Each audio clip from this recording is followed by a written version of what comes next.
하룻밤에 망하는 모압이라는 제하에서 오늘 말씀을 우리 살펴보도록 하겠습니다. 이 본문을 우리가 이렇게 좀 살펴보면 1절부터 4절은 정말 하룻밤에 멸망하게 되는 모압의 모습이 나타나 있고 5절부터 9절에는 그 모압의 훌륭한 위인들이 피난을 가지만 그 피난한 그곳 어디든지 하나님께서는 계속 추적해서 그들을 다 멸망시키게 될 것이다 라고 하는 아주 무서운 경고가 이 모압에 임하는 그런 내용이 우리가 읽은 본문의 내용입니다. 왜 하나님께서는 이 모압을 이렇게 아주 심각하게 하룻밤에 멸망한다는 건 갑작스럽게 멸망한다는 그런 의미가 있어요. 또 피해갈지라도 끝까지 추적해서 거기까지 가서 하나님이 반드시 그 모압 족속을 멸망하고 말아야 되는 그런 예언이 되어 있는 이 말씀, 좀 두렵기도 한 이 말씀, 도대체 이 모압이 어떤 나라이기 때문에 하나님께서 이렇게 모압을 아주 심하게 다루시는 건가? 여러분, 모압이 누구예요? 모압. 생각납니까? 모압. 이 모압은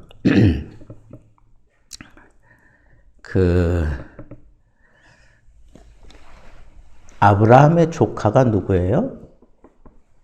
롯이잖아요. 그 롯의 후손이 바로 이 모압이에요. 롯의 자녀가 이 모압이죠. 그 모압 멸망에 대한 예언이 이제 이 이사야 15장과 16장. 15장에서는 이 모압이 멸망하는 그 상황에 대해서 예언을 했다면 16장에서는 모압이 왜 멸망하는지에 대한 내용이 거기 다루어져 있어요. 그러니까 그 내용은 우리가 다음 시간에 살피고 오늘은 이 15장에 집중을 하고자 합니다. 이 모압은 BC 13세기경에 벌써 독립된 그런 나라를 이루고 있었어요. 한때는 루벤 지파가 차지한 땅, 거기는 이제 사해 북쪽, 그러니까 사해 북쪽 지역을 이 모압이 차지하고 있었어요. 그리고 다윗이 이 모압을 또 다 정복을 해요. 그러다가 이 이스라엘에게 조공을 바치며 살던 그 모압이 이 조공을 바칠 때에는 이스라엘과 화친하게 지냈죠. 근데 이 모압이 이스라엘과 어떤 관계였느냐면 광야 시대를 우리가 이제 돌아봐야 되는데 이 광야 시대 이스라엘 백성들이 출애굽해가지고 광야 생활을 할 때 그때 이스라엘로 하여금 범죄에 빠뜨려가지고 이스라엘을 아주 심각하게 타격을 입혔던 그런 내용들이 나옵니다. 여러분 발람 사건 기억하잖아요. 그때 그 모압의 왕이 누구예요? 발락이잖아. 이 발락이 이스라엘을 발람을 통해서 저주하려고 했던 그런 것들을 우리가 이제 볼 수가 있어요. 그리고 이스라엘을 이렇게 하나님의 이름으로 저주하려고 했던 걸 보면 이스라엘에 대해서 나름대로 아주 긴밀하게 잘 알았던 그런 족속인 것을 우리가 생각을 해볼 수가 있죠. 또 BC 722년 북이스라엘이 멸망할 때까지 아주 오랜 세월 동안 이 북이스라엘에게 아주 악영향을 미쳤던 나라가 바로 이 모압이에요. 그리고 이사야가 활동하던 그 당시의 모압은 이 아람과 반아수르 동맹을 맺어서 북이스라엘을 아주 적대시했죠. 아주 적대시했어요. 북이스라엘은 이 아수르를 등에 업으려고 했고, 그래서 자연스럽게 이제 적대 관계가 이루어졌죠.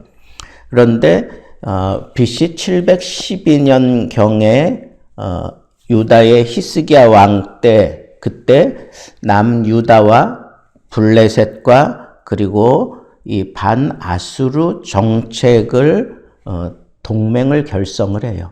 그래서 결국은 이 아수르가 이 남유다도 심각한 타격을 주지만 북이스라엘 멸망시키고 이 모압도 아주 심각하게 다루게 되는 그런 역사적인 사실을 우리가 알고 있는데, 그 아수르에 의해서 심각한 폐해를 입게 되는 그런 모습이 이제 여기 예언되어져 있다라고 우리가 생각해 볼 수가 있습니다. 그래서 오늘 본문 말씀을 우리가 이제 조금 세세하게 들여다봅시다. 거기 보면 하룻밤에 멸망한다라고 그렇게 얘기하면서 알이라고 하는 그 도시가 나오는데, 이거는 모압의 수도예요. 알.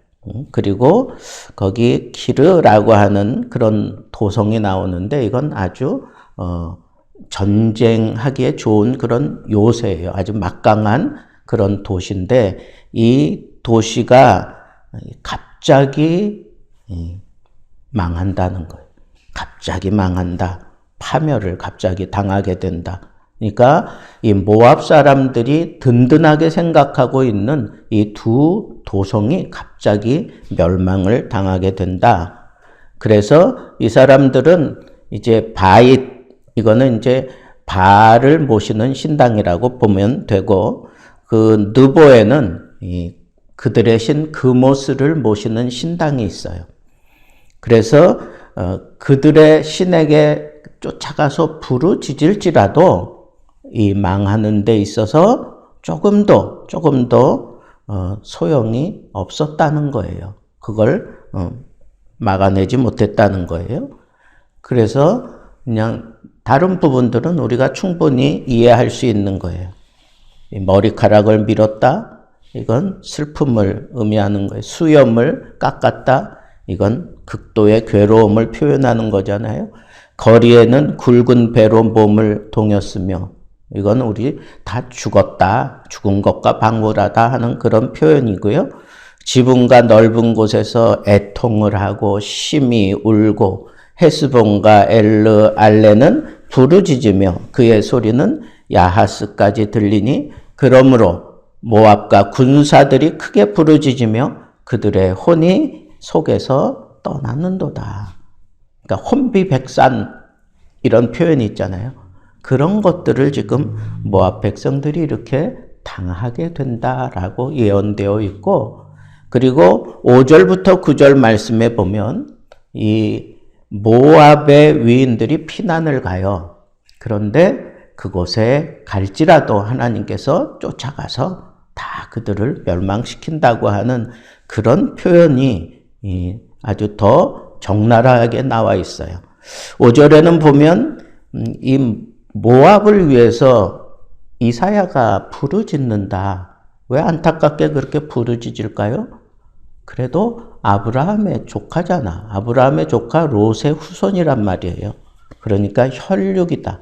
여러분, 북한이 우리하고 적대 관계지만 북한이 뭐 다른 나라에 의해서 침공을 당하고 심각하게 그렇게 막 패망할 위기를 당하면 우리 적대 관계에 있긴 하지만 마음 좋습니까? 별로 안 좋아요. 왜? 핏줄이기 때문에 그래. 핏줄이기 때문에.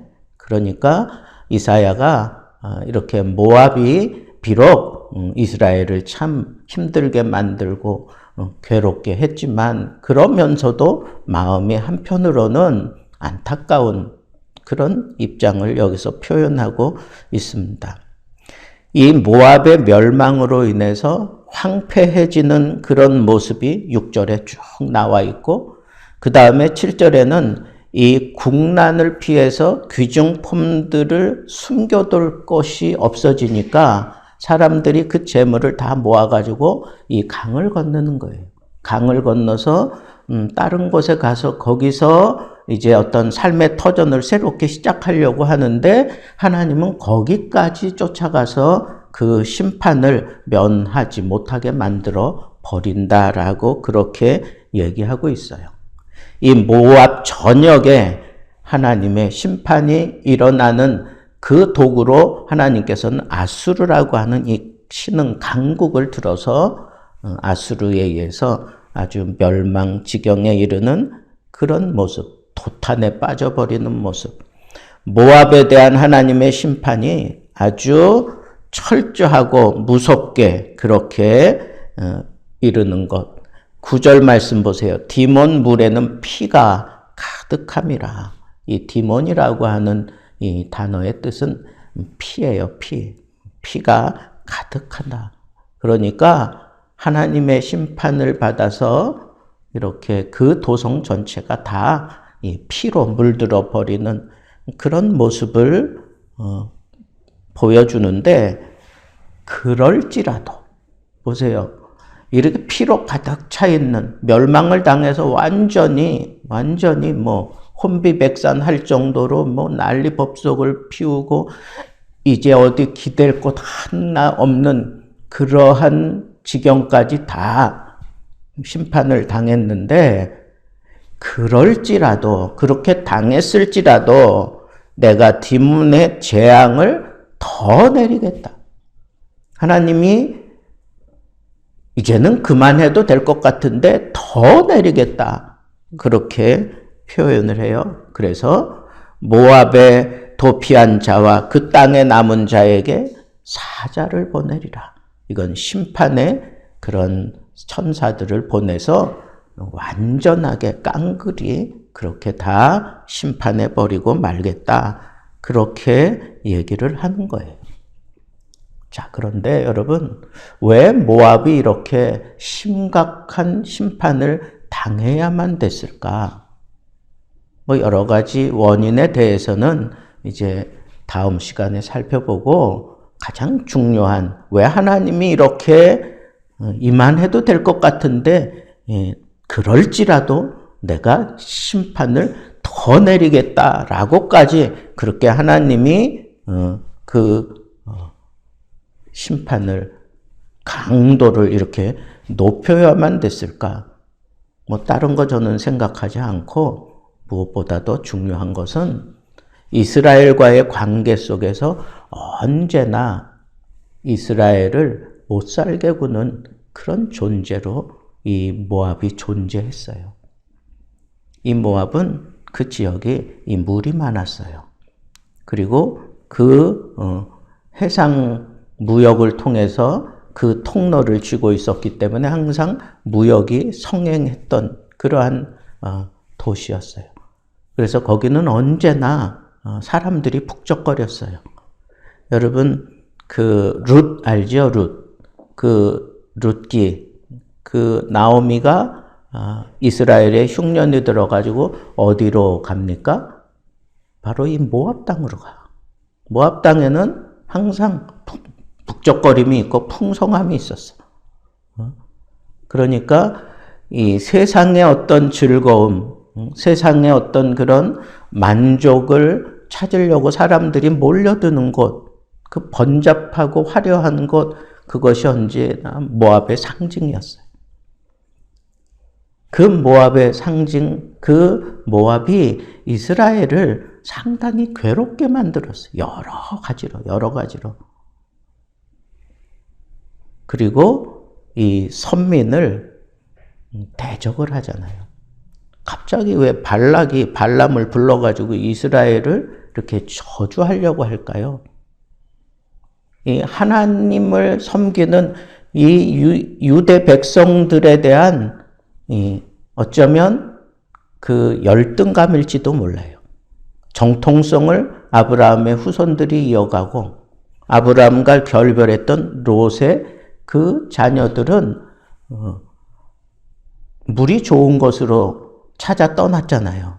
근데 오히려 거기는 하나님의 불심판이 임했어요. 소돔과 고모라. 거기서 겨우 가족이 이렇게 탈출했는데 아내마저 거기서 다 잃어버리고 떠나잖아요.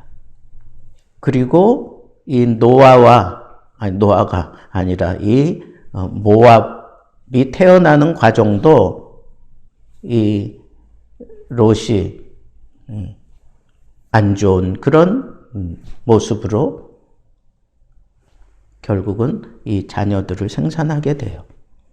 자기 딸들과 술 먹고 취해 있는 그런 상황에서 그런 자녀들이 태어나잖아요. 여러 가지로 이 이스라엘에 대해서 좀 불편해했던 것 같아요. 그런 사람이 항상 옆에 있으면 나는 괜히 그렇잖아요. 주눅 들고 또 열등감이 있고 그래서 뭔가 괜히 싫은 거야. 그래서 이 선민을 계속 괴롭혀요. 그러니까 모압 그러면 이스라엘의 영적으로 육적으로 항상 괴롭히는 존재, 그게 모압이에요. 그런데 결국은 하나님께서 이 모압을 심판하실 때 아주 심각하게 심판하잖아요. 첫째는 하룻밤에 그냥 멸망시키는, 하룻밤에 멸망. 둘째는 이 죄악의 수치와 이 조롱을 당하게 만들어요. 죄악으로 인한 그 조롱, 수치를 당하게 만드는데 아주 그 어떤 나라하고 비교할 수 없을 만큼 아주 심각한 수치와 조롱거리가 되고 말아요. 또 하나는 이 모압 백성들이 자랑스럽게 생각하고 귀하게 여겼던 그 모든 것들을 하나님께서 싹 거두어 가십니다. 그들이 손에 쥐고 있었던 그 재물, 이런 모든 것들을 다 챙겨가지고 바다 건너가고 강 건너가고 시내 건너가고 거기다가 이제 요것만 가지고 내가 다시 일어나면 되지, 그런 생각을 가지고 다 떠나갔지만 하나님이 거기까지 추적해가지고 그거 싹 거두어 들이세요. 하나님의 심판은 참 두렵습니다.